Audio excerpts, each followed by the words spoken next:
Hello everyone, welcome to study with Syeda. आज की इस वीडियो में हमारा टॉपिक है मादरी ज़बान। मादरी ज़बान से हर बार क्वेश्चन लगभग ज़रूर देखने को मिलता है आपके एग्ज़ाम्स में, तो इसलिए आप इसे अच्छे से समझ लें।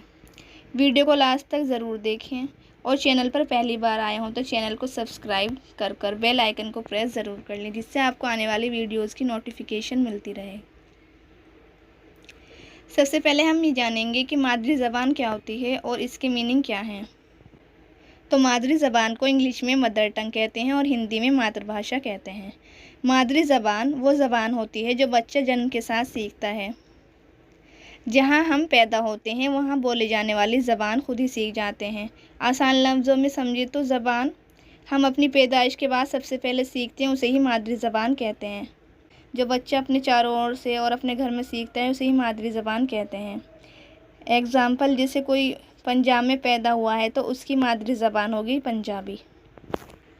तो शुरू करते हैं आज की क्लास को। मादरी ज़बान की तालीम के मकासद। हर मज़मून की तदरीस यानी शिक्षण, टीचिंग।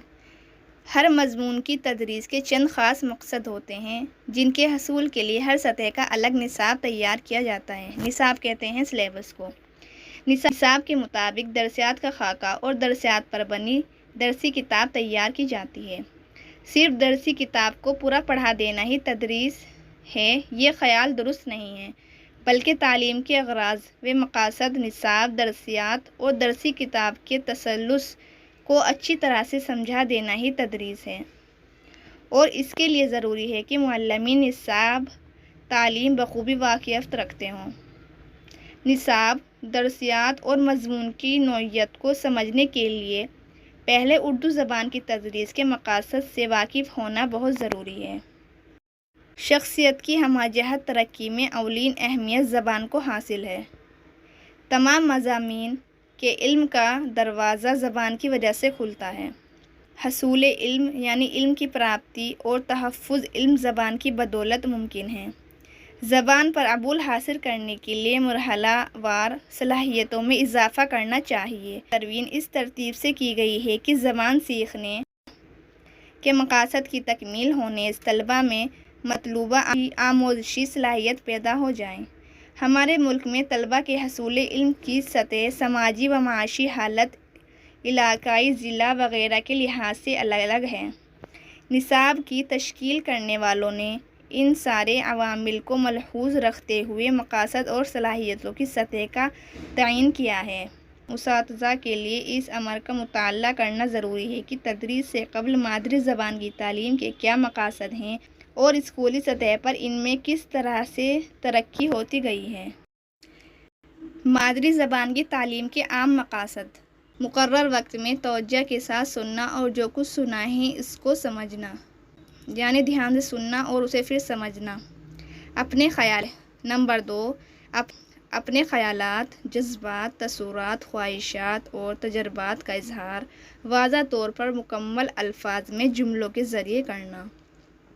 नंबर 3, सही तलफ़्फ़ुज़, मुनासिब लफ़्ज़ व लहजा, नफ्सी मज़मून के मुताबिक आवाज़ के उतार चढ़ाव और मुनासिब रफ्तार का ख़याल रखते हुए बोलना, यानी सही से तलफ़्फ़ुज़ करना और मुनासिब रफ्तार के साथ बोलना।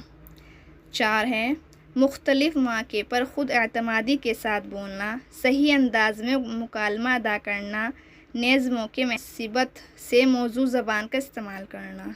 5, सही तलफ़्फ़ुज़, मुनासिब लफ़्ज़ व लहजा, नफ्सी मज़मून के मुताबिक आवाज़ के उतार चढ़ाव, अलामतें और ख़याल रखते हुए रवानी से बुलंद ख़्वानी करना। नंबर 6, मुनासिब तरीके से खामोश ख़्वानी करना, जो पढ़ा उसको सही तौर से समझना। खामोश ख़्वानी यानी मौन वाचन। नंबर 7, हसूल मालूमात और लुत्फ़ अंदोज़ी के लिए इजाफ़ा मुताल्ला की रग़बत पैदा हो। 8, सही और खुश ख़त लिखना, खुश ख़त यानी साफ साफ लिखना। 9, अपने ख़यालात, जज्बात, तजुर्बात, तसुरात वग़ैरह का मौसर अंदाज में इजहार ख़याल करने के लिए तहरीरी महारत पैदा करना। और 10, ज़बान की साख्त और बदलते हुए मिजाज को समझना। نمبر 11 مطبوعہ کتب کے علاوہ ڈرامے، فلم، ریڈیو، ٹیلی ویژن، کمپیوٹر اور سمیع بصری وسائل کے ذریعے زبان سیکھنا۔ سمعی اور بصری یعنی شروی اور درشیہ سامگری۔ قومی نصاب کے 10 بنیادی اجزاء ماحولیات سے متعلق اخلاقی اقدار پر عمل پیرا ہونا۔ 13 دوسری زبانوں سے اور ان کے بولنے والوں سے اپنائیت کا احساس ہونا۔ 14 ادبی ذوق اور جمالیاتی احساس کی نشو و نما کرنا۔ 15 تخلیقی اظہار کی صلاحیت میں اضافہ کرنا۔ 16 اپنی لسانی اور تہذیبی ورثے کو پہچاننا، ان کی قدر و قیمت کا احساس کرنا اور ان کا تحفظ کرنا۔ 17 زبان و ادب کے مطالعے کے ذریعے شخصیت کی نشو و نما کرنا۔